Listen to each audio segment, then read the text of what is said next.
So welcome again. Wise attention to the essentials. Do you suppose we can cover it all in half an hour? uh, wise attention to the essentials. So I want to open this with just a very brief story. I recently heard from a friend of mine about these two men that were very good friends, um, just loving friends, great people, um, charming, lovable, um, and they both happen to be alcoholics. And that was one of the things that they would do together, um, until there was a turning. Something happened such that one of the two friends actually died by way of alcoholism. And when this happened, his loving friend Bill, as we might imagine, went through a process of grief, and something changed in him. Something changed in him. He never drank again. He um, he reconciled estranged relationships. He grew steady with work and his family. It was like the experience of grief and loss sparked a change in him. The reason why I want to bring this up right at the beginning, it's the way that these facts of our lives, and our intimacy with them can actually provoke a kind of transformation, like a sober assessment of exactly our own situation. I found for myself, when I think back on my life's journey, and when I remember these moments, when I think about the moments in my life, and maybe this is true for you, when something really changed for me, when I made some very big shift, not so far away has been something I lost, or like a relationship went away I didn't expect, or a grandparent died, something like this. These encounters with change and loss. So I think it's no wonder that this is mirrored in the Buddha's own story, and why he counseled wise reflection on these five things. These five things. Um, the fact that we age, we've not gone beyond aging. This body will age. The fact that this body will get sick. The fact that this body will die. The fact that we will be separated from what we love, and the fact that how does he put it? Our actions, or it's put more in more contemporary ways. Our actions are our true possessions. Reflecting commonly on these five things, he encouraged us to reflect on them daily. I can't say that I remember to do that every day, but I know that when I do, it clarifies something. I want to say in these times of transition, these times of loss, these times of grief, there's very, very often a process that is initiated in terms of reflection and clarification. Oh, these are my priorities. Okay, now I know what I want to do with this next part of my life. In the Buddha's own story, I think it's fair to say that encountering aging, illness, and death in some significant way, after having been sheltered from them, it's pretty amazing when I think of the Buddha's situation, having been sheltered from for decades, and when he encounters for the first time, wow, shock, dismay, actually, and then this motivation to search for a way of living to search for a way beyond that could reckon with these kinds of truths of our life. Such an important transition this was. They called those the heavenly messengers when the Buddha to be first encountered aging, illness, death, and a contemplative, actually. Important part of the story is that he encountered a contemplative in the serene repose of this contemplative walking in a cemetery inspired in him a possibility. And the way I'd like to talk about this tonight is in terms of one summary, I think, of the Buddha Dharma is learning to use our attention in a wise way that cultivates these beautiful qualities in us and actually ripens in our freedom. So learning to use our attention in skillful ways that helps us to grow more free. Pretty simple idea. And we do it all the time in our meditation practice. Part of the beauty of it is it's not limited to our meditation cushion. I think in our own lives, and certainly in the Buddha's life, we come to see this possibility that wise attention is sort of a universal skill, or it's a skill that can have universal application. That is to say, wherever we go, whatever we're doing, we can encounter that moment, or we can engage that moment in a way that leads us onward in terms of freedom. Maybe. And then, of course, there are all those times that we don't do that. And we'll talk about some of those too. So the plan for the night is to talk about one sutta in particular, one teaching from the early canon, Middle Length Discourses number 2, which has the very provocative title of All of the Taints. For the Buddha, this is a technical term, asavas, that sort of means something like outflows. I think of it sometimes as like, this is a little graphic, but kind of like an illness. I think of these as qualities, or the roots of qualities in us that get agitated and then they flow out through our behavior. And we'll talk a little bit more about those as we go. So this sutta in particular, the reason I'm bringing it up for discussion has the very interesting feature of representing the entire path of practice, but doing it in terms of activity. And that really caught my attention. Like we have these similar teachings, like the Satipatthana, let's say, the foundations of mindfulness, that show an entire arc of what a practice life can be, but they do it in terms of meditation. And we find this in a handful of other suttas too.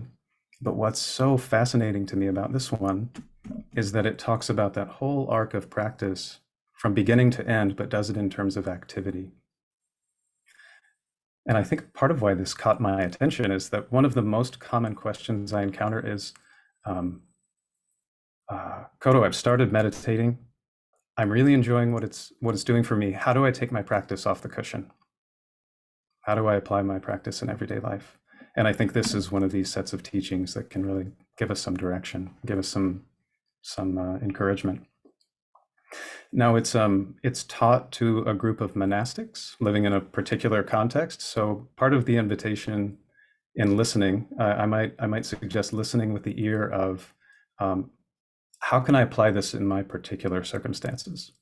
And it will need a little adaptation.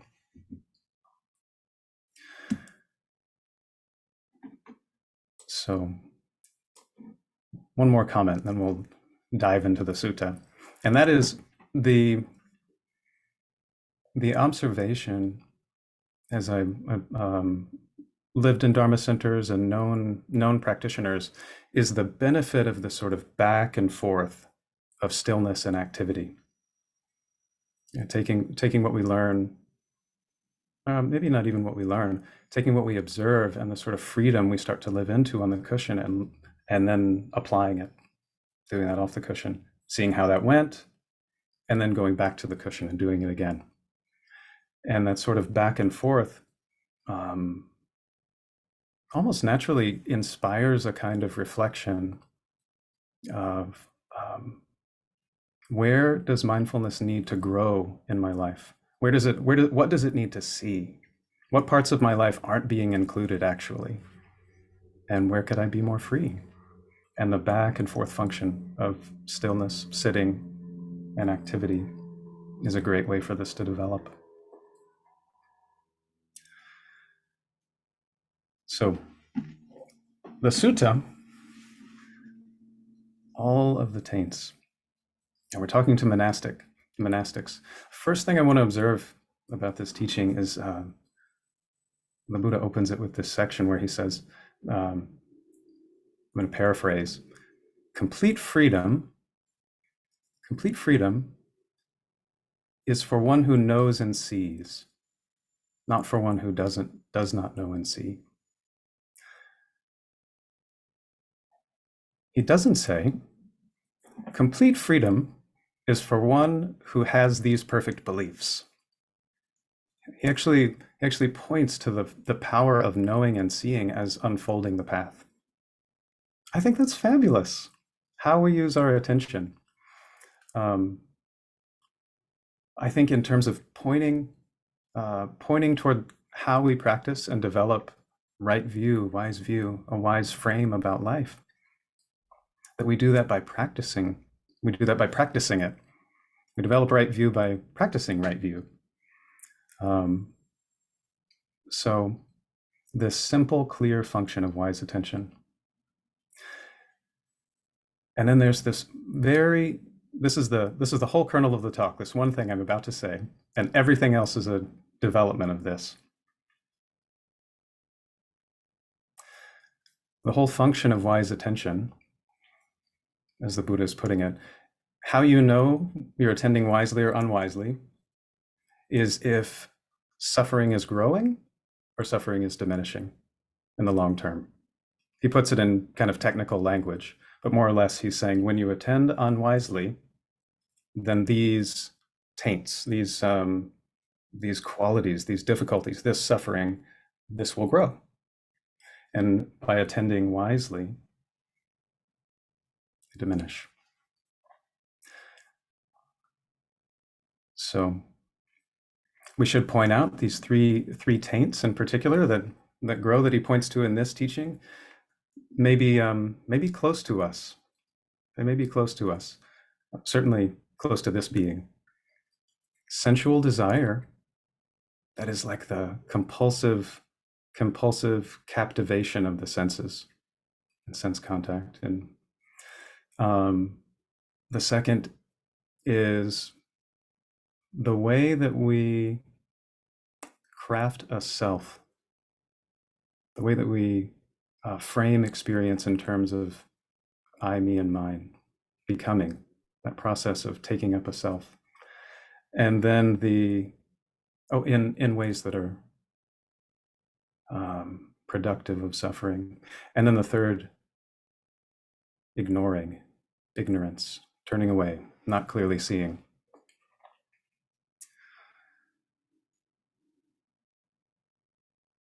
So the encouragement with wise attention is that we observe the ways that we generate suffering for ourselves, and we learn to let them go.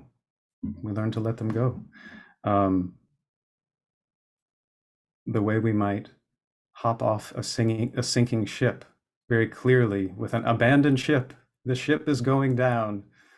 These qualities of suffering are falling into the ocean. It's okay, in this case, to abandon them. So the sutta is organized according to these 7 approaches. Like I said before, it covers this broad field of our life, this whole array of our activities, and sort of organizes them by the Buddha's suggestion for how we approach them. So the first are these sorts of difficulties that he says, abandon by seeing. By seeing. That really rings close to our mindfulness practice, doesn't it? Oh, I should say, as I'm about to go through a list, no need to try to memorize these. They will be available for your reference. They're always there.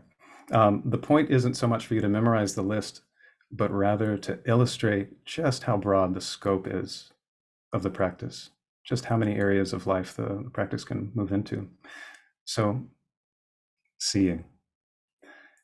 The second is by restraining. Doesn't sound so appealing, does it? But in a very particular sense, and I'll talk more about this, we're talking about restraining the sense faculties. That is staying close to the senses in a way that we don't get ourselves into trouble. The third is those taints that we abandon by using. The fourth is by enduring, or I might say cultivating patience. The fifth, those things that, those kinds of suffering that we actually deliberately avoid. The sixth, when we notice a particular quality has arisen in the mind, maybe it's mindfulness, but this approach actually says, deal with it by removing it. And then the seventh is developing. Those taints that we abandon by developing. So we'll talk about some of these as we go.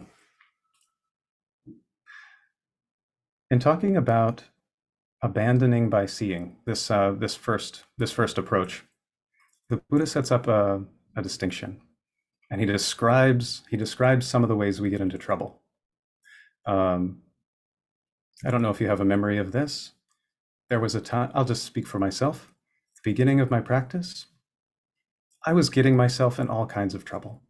I was applying my attention in ways in my life on and off the cushion that were not so helpful,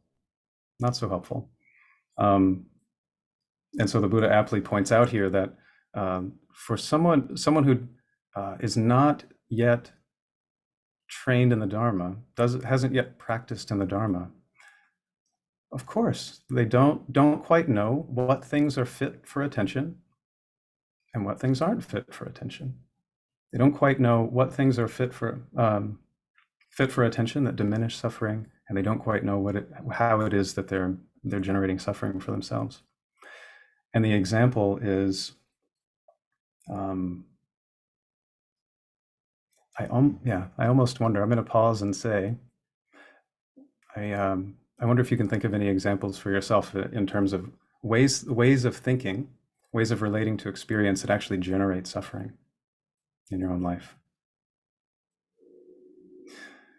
What the Buddha points to particularly here are those ways that we frame our experience in terms of I, me, and mine, and really just let that run the show. He's got this great long list of ways we think about, what was I? What was I in the past? How was I? What did I become? What will I be? Who will I be? How will it be for me? All these different ways, past, present, and future, that we center the self, and then the mind proliferates around that. Maybe not necessarily bad on its own, but the point here is that when we think when the untrained person thinks in these ways, then there will be these sorts of like vexation, stresses, and fever. Yeah. I don't know the last time we've worked ourselves up into a fever. I've certainly done that recently. Worked myself up into a fever with my thinking. So in contrast to this, the Buddha discusses wise ways for framing experience. Rather than centering the self, deliberately framing and understanding our experience in these very simple terms. Rather than I, me, and mine, looking at, this here, in this experience, this is suffering. This is stress. I can see it. Here it is. This is stress. Thinking in terms of, this is the arising of stress. This is the coming together of stress. Third, this is the cessation. This is the ending. This is the relief. And fourth, this is the path leading to the cessation of suffering. Should sound pretty familiar. Should ring in terms of the Four Noble Truths. Looking at these very closely, um, they're part of what Gil will call the four liberating insights, even more than the Four Noble Truths. That distinction may not ring as so important, but the only thing I want to say about it is it's specific. It's specific to this moment of experience. Oh, this right here, this is stress. This is its arising. This is its cessation. And this is the path. So why that's important is that when we're on the cushion, and then when we're off the cushion, one of the things that grows in us is a sensitivity, a sort of sensitivity to experience. And the ouches may become all the more ouchy, and the pleasures may become all the more pleasant. But we become more and more sensitive to the ways that suffering arises in us. And it's almost counterintuitive, I think. By paying close attention to how that happens in terms of process, not only do we become sensitive, but there's something in us that learns how to let go. Something in us learns how to let go. I love this image of rope burn, or like our suffering is like holding on to the rope. It's like clinging onto the rope and it's being tugged away from us. We're just going to hang on, and that tension builds. And then when we learn how to let go, it's just natural. It's just natural to drop the rope. So these are taints to be abandoned by seeing, pointing to the ways we see experience, rather than seeing experience primarily in terms of I, me, and mine. Seeing experience in terms of suffering, its arising, its ending, and the path.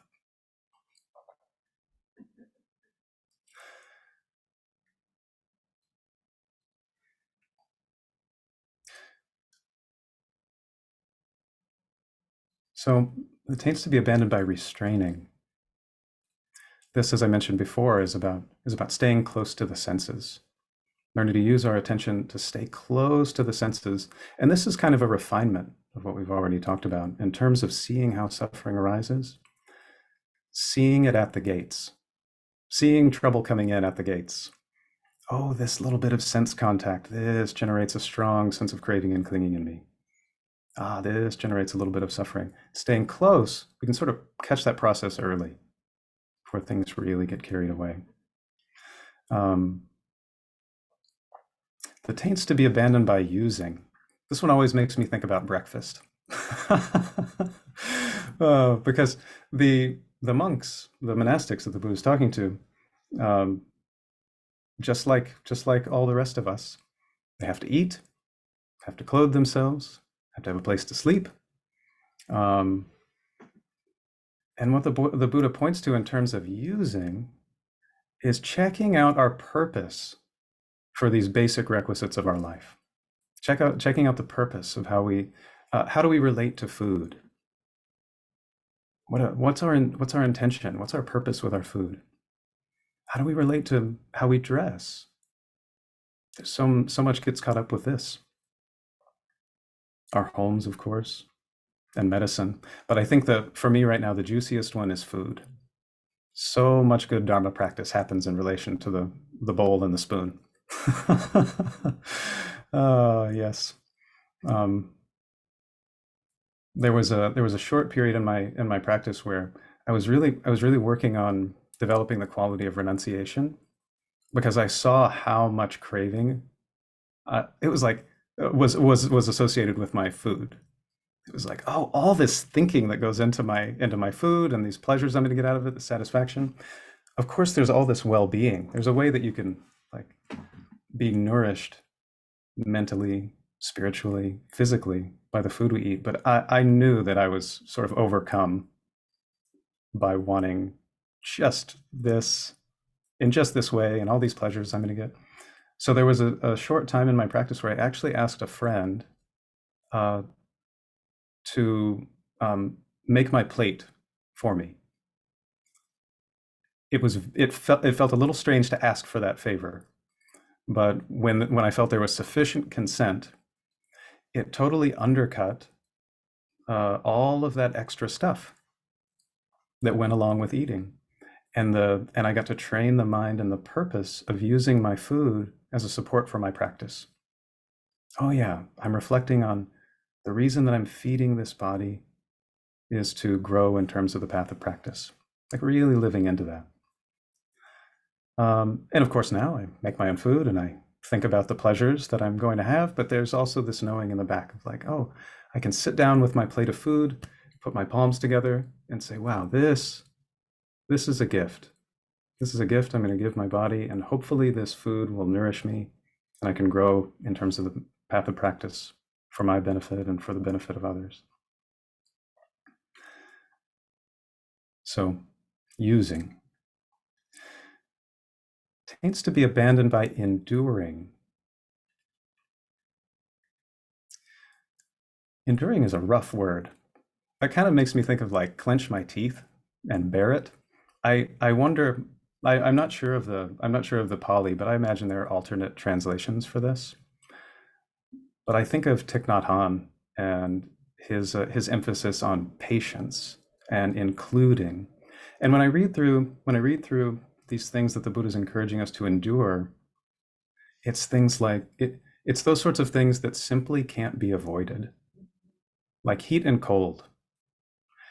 And here's a really tough one: ill-spoken words, harsh, unwelcome words that might come our way.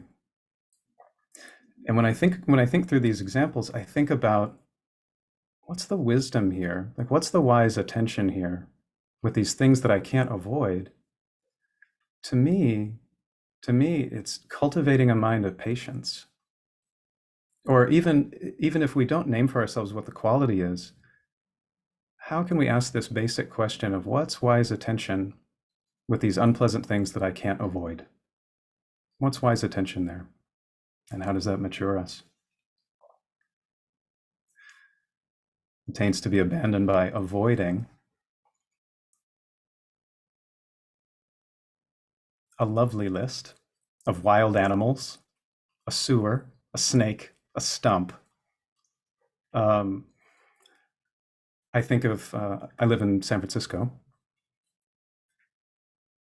I take this things to be abandoned by avoiding as the don't step on that's on the sidewalk encouragement. Like quite literally use your eyes and your discernment, and those things that obviously are going to cause harm, just go around them. Just go right around them. I compare this in my mind to the commute home after work. It's like when you're driving your car, there are those hazards that pop up in the road, and you just drive right around them. No harm done. We use our eyes, use our discernment, but avoiding these hazards.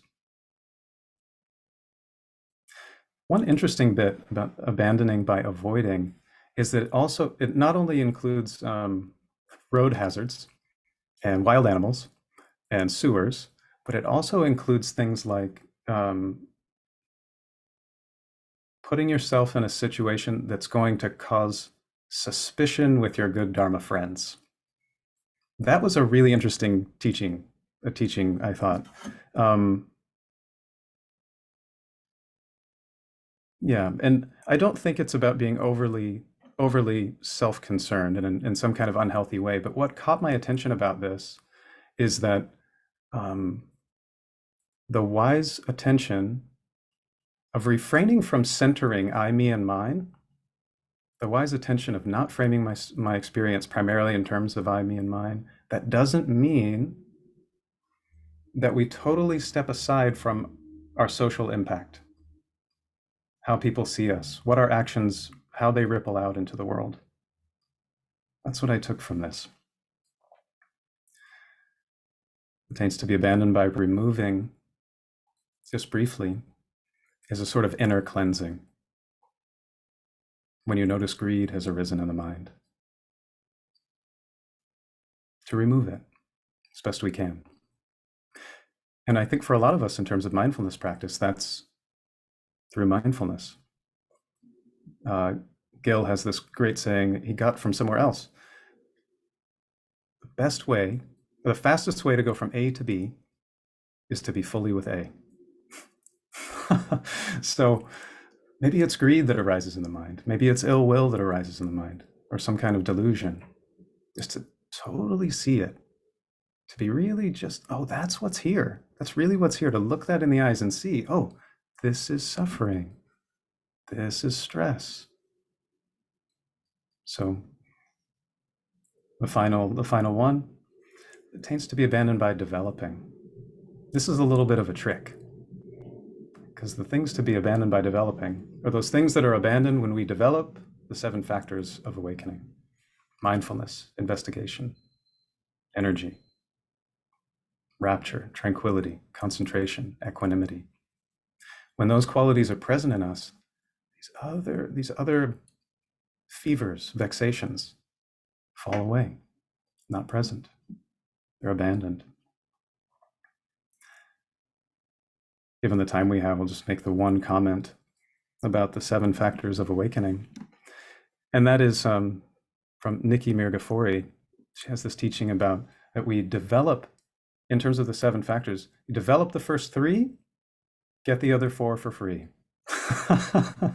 So mindfulness, investigation, energy. Developing those 3, and then on come rapture, tranquility, concentration, equanimity. And I think when we consider this section of developing, you can really start to feel into the sense of how the practice off the cushion and the practice on the cushion closely relate to one another, working back and forth. It's very interesting that this sutta that talks about activity, practice in terms of activity, along with these 2 other teachings, the Satipatthana and mindfulness of breathing, they all culminate with the 7 factors of awakening. Isn't that something? So I hope that going through these 7 approaches and some of their application just starts to point out the broad scope of application of our practice, from clothing, our food, insults we might receive, even sewers, everything out there, and everything in here. All of these inner qualities.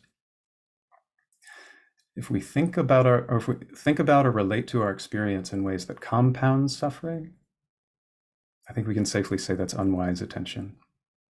If we think about and relate to our experience in ways that even just identifies that suffering is going on, or in ways that alleviate suffering, that's wise attention. And I'll say to close, I think that our everyday manufacture of suffering and stress, our everyday manufacture of dukkha, amazingly, is the path to freedom. Just amazing, provided we meet it with wise attention. Provided we meet it with wise attention. So our responses can yield dukkha, or they can support, in this case, the growth of the 7 factors of awakening that issue in our full freedom. And that is the promise of a freedom that can reckon with and support us amidst these sobering truths of our lives. So it's my hope that we live well, and live well for the benefit of all beings. Yeah, may it be so. In a few minutes beyond, but I think we still have some time for questions and discussion.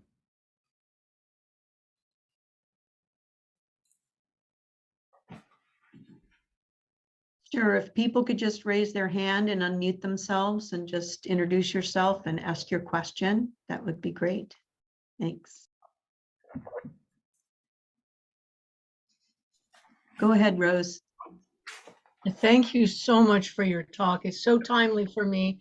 Oh, great. We're in these factors would be if I go onto my Facebook and I'm just checking my messages, and then next thing I know, an hour has gone by. Yeah. Where does that come into your equation? That's a great question. Do you have any intuition about that? No, I was really going, okay, it's maybe the very first one, the catch it as it comes up. Uh-huh. But but everything could be that. I don't know if there's a anyway, just throwing it out there. Yeah, what occurs to me? Great question and a timely one. Who of us has not fallen into social media? And how does that happen? So my intuition actually is to suggest trying out any or all of the seven and see how that applies. Um, it could be enough to stay close to the sense gates. It could be enough to maybe look in there and see. Uh, Oh, go ahead. I'm going to interrupt you because it's just like my intuition says, no, that's Nice. not going to work.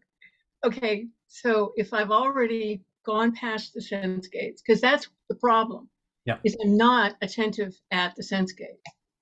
That is what you just said, that's wise attention. You're doing it. You're totally doing it. And I think if you bring some attention to this process, you bring some attention to the process and you keep this intention alive, the way that you get caught up in the swirl will become all the more clear. And you'll see, oh, this is the arising. This is the arising of stress. But I have the sense of it's along the restraining side more than the enduring side. Yeah, restraining. And I think just that I can verbalize it and say it Yeah. is part of the solution. Sure. So yeah, that's part of like, okay, I see this as an issue. So that can help me with the restraint. Intention. That's process. Watch the process, have the intention. Nice.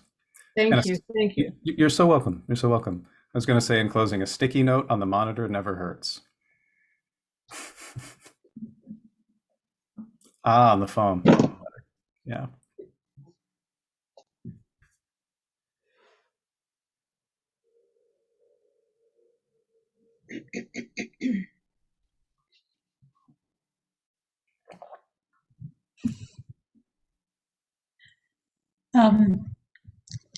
I really liked what you said about the seven factors of enlightenment. I had never heard that if you, I'm not exactly sure how you said it. Maybe you can repeat it about, if you work on the first three, the last four are free. What was it exactly? Yeah, I was paraphrasing Nikki, so it may have been a variation on just what you said. Something like cultivate the first three or develop the first three, and you get the other four for free. So great. And I never kind of broke the list in half that way because the first three are, well, definitely mindfulness and investigation are require some effort and energy and effort are practically the same thing. Yeah. And then the other four are states of mind that come almost on their own Mm-hmm. as a result of the effort that you put into the first three. So I had never broken it out. I really like that so much. Thank you. Oh, you're very welcome. I'm glad that seems a useful teaching. Something that's so fascinating about the seven factors of awakening. This may be something everyone's heard before, but they're balancing. That there are three energizing factors and three tranquilizing factors. And then there's the balancing factor of mindfulness. And bringing those, as they develop, bringing them into harmony with one another. It's one of the great joys of meditation and one of the ways that letting go really starts to mature.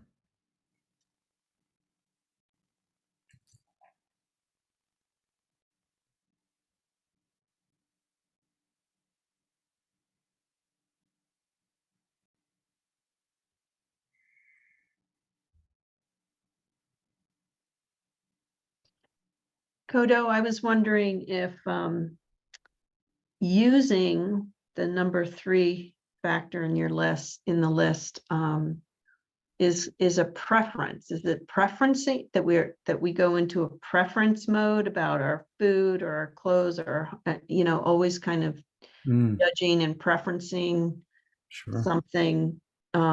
Using is kind of a strange language for me. It's like Yeah. using. Isn't that something? Isn't that something? Yeah, I think the 4 areas that he points to are rife with preference for most of us. So it makes a lot of sense to me that would be something that jumps out. Yeah, the taints to be abandoned by using. What he's pointing to is the wise use of these 4 things: food, the robe, for us, clothing, our lodging, and our medicine. For them, the 4 requisites of a monastic. But we live with those 4 requisites too. So having a look at our intentions is the primary pointing. When we're using these, why are we using them? So I don't know if that clarifies what you asked. That's helpful. Thank you. Great.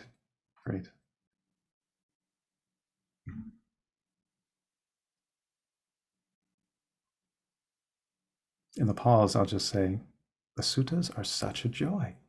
I don't get to talk about them all that often, but it is really, really lovely. So thanks for joining in this conversation with me, whatever happens to come up.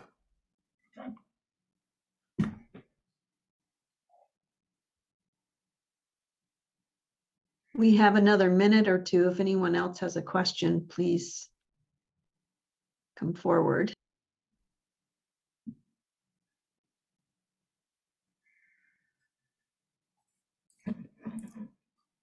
Or if a question doesn't come up, if anyone has a comment or a, hey, wait, this doesn't quite make sense, or hey, I didn't like this part, you can totally bring that forward too. Hi, it's Marie. Hi. Yeah, I enjoyed your talk very well. I mean, it's very clear. What comes up for me is, with the discussions that we've had previous about avoidance, preference, and neutral, the 3 in relation to this, because when listening to some of it, like avoidance, which I was trying to associate or listen, and then again with that discernment of those 3: avoidance, preference, neutral, of kind of applying that to some of the things, like, yeah, pothole you would avoid, of course, but I don't know, it seemed like there's some of the word usage just sort of resonant or brought up those 3, and I don't know how. It's not really a question, it's just sort of confusion. Sure. Marie, thanks for bringing that forward. What I'm hearing in those 3 that you're talking about are the 3 feeling tones, and then the sort of associated responses with those. How we respond to pleasant, unpleasant, and neutral. I think that's what I'm hearing. And yeah, part of the training with feeling tone, I'm really glad you're bringing this in, because it balances out a certain orientation that we've been talking about here. Part of the training with feeling tone, one is to become clear and clearly notice them. And then the second is to see how they influence us, of course, and then learn how to experience them without responding or reacting. It's a very subtle and profound training that applies in many aspects of our lives. I think that's another one of these ways that maybe some very large percentage of the Dharma could be summarized in terms of training with pleasant, unpleasant, and neutral. And I think perhaps, yeah, my thinking goes toward applying that teaching in the realm of sense restraint, in the way we were talking about sense restraint, staying close to sense contact noticing pleasant, unpleasant, and neutral in a way that we don't proliferate and compound suffering. And then some of the language around abandoning or avoiding. Yeah. It's not exactly, I guess for me, my interpretation tonight, not exactly encouraging avoiding what's unpleasant, but avoiding what's unsafe. And using our discernment about keeping ourselves safe. So I don't know if that touches on it quite so or helps clarify, but No, thank you. Thank great. you. Great. I see that it's 7:26. Seems natural moment of transition. I want to share my appreciation for everyone here and your attention. And I appreciate very much your supporting me in this training, actually. I have a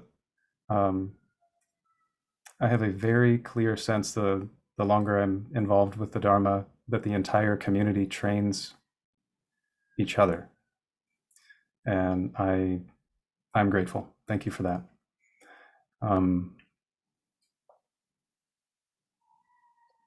So why don't we dedicate some merit?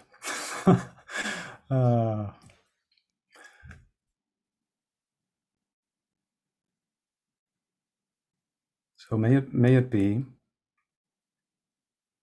that any little bit of goodness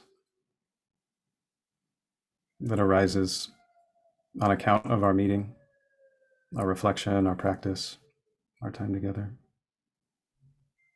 whatever benefit, may that nourish us in some deep way. And may that nourishment find its way into our actions, into our words, into our thoughts, such that everyone we encounter is affected for the better. May any benefit that's accrued from tonight support the awakening of all beings, without exception. May all beings be truly happy. May all beings be safe and protected.